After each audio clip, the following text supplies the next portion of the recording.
All right, one more time from Silver Lanes in Albuquerque here for what may or may not be the final games of the Mountain Conference Invitational Tournament. We will triple elimination match play, keep bowling until you lose 3 times, and in both divisions we got one bowler with 1 loss. In scratch, that's him. In handicap, that's him. And we got playing bowlers with 2 losses. In scratch, that's him. In handicap, that's him.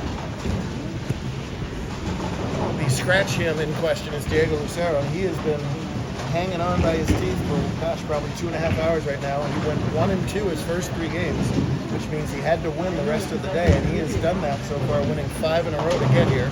He's got to beat the tough John Green twice in order to take the title away from him, and this is just a second frame shot, which he catches a double on to build a 21-pin early lead. To the left is Aiden Totticini looking to win his 2nd career invitation, both at this bowling center. He won here 2 years ago, going 9-0 in match play, which is super hard to do. He does have a loss this time, but only 1. So let me see here. That means he has gone 16-1 in the Invitational in this bowling center. That is unlikely for anybody to do, to say the least. All he needs is 1 more to win $1,000. That's first place this weekend, 500 per second. So important matches. The triple points just as important to our regulars as they're trying to get on the All-Star team, get Bowler of the Year, get into the TPC, or improve their position in TPC. So all kinds of things on the line here. And somewhere down there, I guarantee you, there he is. That's 8-year-old, I beg your pardon, Brantley Ford. He's 8 years old. He's got a 152 JBT average. He just turned 8 on Friday. He's 1.5 feet tall, and he is kicking on all day long. Qualified as the number 14 seed. Started 4-0 in match play and scared the heck out of all the bigger kids. 1-2 after that, and then tied his round of 4 match against Mason Vandenberg, who won the roll-off. And that's why he's still here. He's getting 23 pins in this match, and he's going to need them as he's struggling early. Zayden's got 62 in the 4th on a spare. Brantley only at 47 through 5 after that open, so Ford is struggling in this match. It is a long, long day for anybody, let alone a little guy. This would be game 14 of the day for Brantley and everybody else. Here's another little guy, John Green. He's going to love me for that. Heck of a bowler, as we all know around here. He's been winning JBT titles for close to 10 years now. We looked that up during the week, actually. His first JBT win was in Lubbock in 2017, if I remember that off the top of my head, but I think that's right. So 7 years he's been a force around here looking to add an invite to his win, and I think Brantley is starting to run out of gas here when he needed 1 more game. That's not Zayden's problem. He wants to just continue to pour it on here and end this thing right now. It is funny when you hit a bowling center you like, when you've had positive results before, just the mind carries itself in a different way. You're able to relax, hang in there, and then, oh, I thought for anything that was going to fall. I can't believe it did. 3-6-10 almost turned into a strike. Doesn't, but lose that makeable 10. She's up quickly at. She does throw in the gutter, so got a chance to put a hammerlock on this match, and 9 out was his first attempt. Here's Lujan working on a 3-bagger. That's a little right of target. Does not hold on this challenging Rome pattern. Usually challenging patterns for invites, no different today. Rome is a 2.5 to 1 ratio after a 9 to 1 ratio pattern yesterday. Big bucks on the line, tougher patterns. That's more or less how it is at any level. But Lujan off to a good start. He'll lead by 30 if he can convert this 2-4.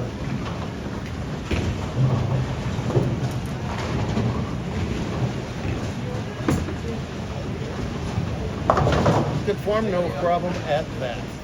Zayden missed the 10. He'll try a 3-on for size this time and have no problem with that one. 9 spare on the 7th. If the 8-year-old has any energy reserves left in him, now is the time. Roll out. He's not any taller than the monitors. Again, 152. It's a legit average you can possibly get. And there's 10 in the pit. They're not done yet. His brother bowled well today too. Top 10 finish. making the cut. Diego always been known as a tough match play bowler, showing you why today. A little left to target this time, ball doesn't come up. Both of those shots could easily and may well have struck yesterday. Today, neither one had a chance. That's the difference. Yeah, couldn't graze the head pin that time, and a tricky hip pin cluster left.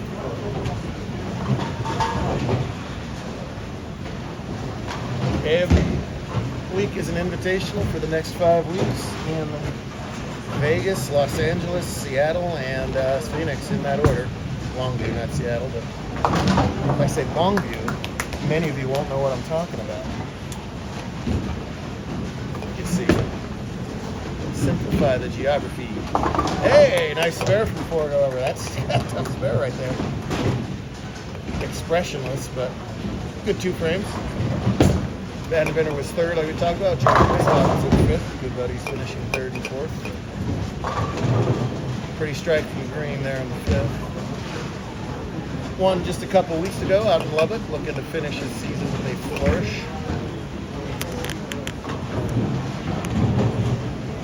Zayden spare working in his 8th. That's wide and all the way back, but oh boy, big break to get that 7th pin out. Still a tricky 2-5. I hate 2 5s and 3 6 9 10s, 4 8s. So very choppable in so many different ways. Beautiful double from Green, meanwhile. Gets himself right back in this match. He only trailed by 29. That's now 19. Zayden's got to avoid the chop, and he does. Nice spare from Toguchi. Completely disses him on the high 5 or the low 5. There we go. He caught it at the end. Yeah, everybody's tired. I'm tired, and I haven't even thrown a ball today. Well, I threw one. I struck. Let the record show.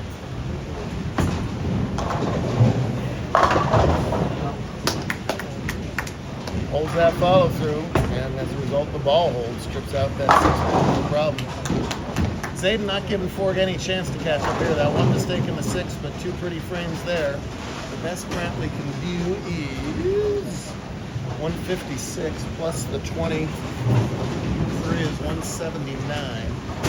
Still making a match, but has to find a way to double here. That's a tall task for a little dude. We know he can do it, though. We've watched him do it all weekend. Try to the end. Oh, yeah. Big break there. Super light hit tickles them all. Luan has stayed alive with wins consecutively over Tipton, Rule, and Harnett. Close.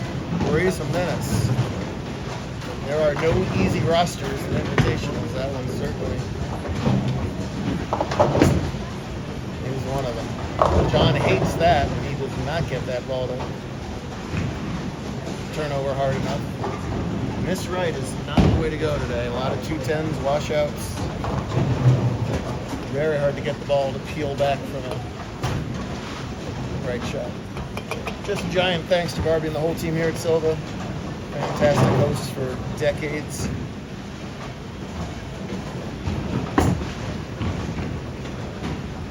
Nice cover, the 2A. That's not easy.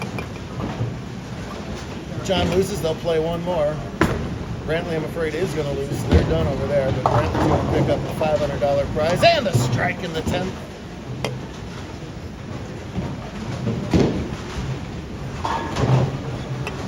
And triple points. That'll be enough to get him into TPC, should the family choose to come. I hope they do. Probably Wesley got it as well. Take a look at the numbers before I speak too soon on that.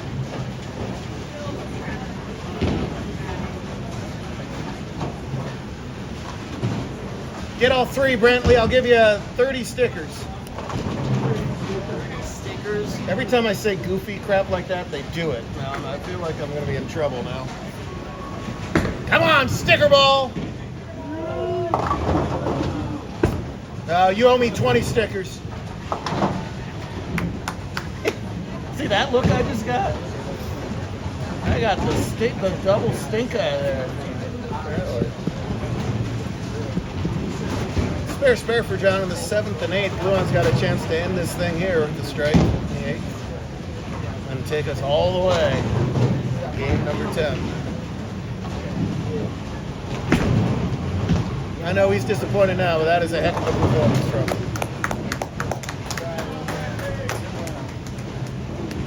He's used to winning. He had a title this year too back in Whitewood.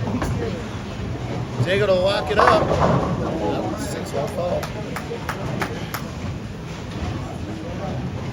One title for Luan this season came at Coal Creek back in January when it was -10 out. We'll never forget that one.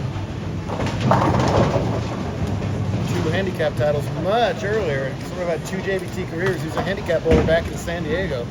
They moved out to Denver, and now he's a tough scratch bowler. Zayden gets himself a free pass here in his 10s. 2 invitationals. Not many people have ever done that. He was points leader going in, so not only is the invite winner, there's your bowler of the year in the handicap division as well. Come on, bowler of the year, strike it out.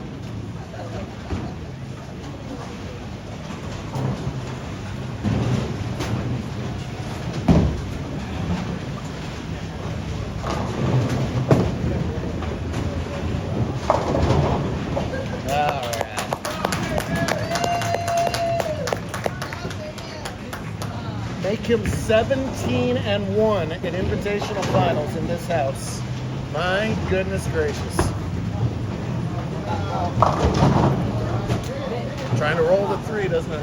So, how much you guys want to give me to do a lifetime contract at Silver Lanes for the invitational thing? That'd be all right with you guys? Yeah. Yeah, he's voting for Amarillo. He couldn't lose in Western Bowl for a while. That's right. I remember that. We got to get back to Western. John, of course, represents Amarillo. The whole Western crew did well. LJ and Andrew Zubia both made the invite. The Alvarado ladies will be a force in the coming years. John's got room for 215. Diego with 9 out in the 10th for 213. So Green's still got room here. See if he can perform in the 9th and 10th. John started out 5-0. He's the last undefeated bowler in the building for Aiden Beal. Aiden has the only win over John today. Needs it. That's not out. A little sign of confusion too. They'll stay on this pair for game 2 as well. So even, obviously he still wants to pull out this match, but every shot matters for him as far as getting the best possible look for game 2, which, as it stands, appears to be where we're headed. Oh! All right.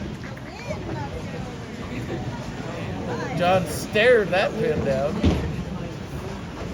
Got out of the way fast here, but I guess he doesn't have a chance. So we're going to go one more game here. Decide things on Sunday afternoon in the AVQ. Now he's going to try the backup ball. But I tell you what, I think that's good news, bad news, because now he's going to think about doing it. And instead of, trying to tweak his look on the right side, some of these kids, John included, are so dang good at backup balls two-handed that he's going to give a deep thought. Let's see how this ball goes. He's bowling fast, but believe me, he's watching reaction. And I tell you what, A, Diego had a good look. B, he just went flush. I think it takes a little bit of a huevos to actually do it, but I think he might throw some backup balls for the title here. John is a loose cannon mentally, and I mean that as a compliment. So if anybody can just flip the switch and do it. That one was further left, and it shreds the wreck. I think we got a lefty battle in game 2, but we'll see. Maybe Diego will go backup ball right-handed and really make things interesting. Pro tip, that's not going to happen. Very good. Why don't you bowl? Because I don't. Not yet, at least. There you go. Now Diego just smushes them all down that time. Be some interesting decisions, so make sure to watch part 2. We'll see what side John chooses to take, because it'll be one game for $1,000. It's going to be good. Make sure to watch it.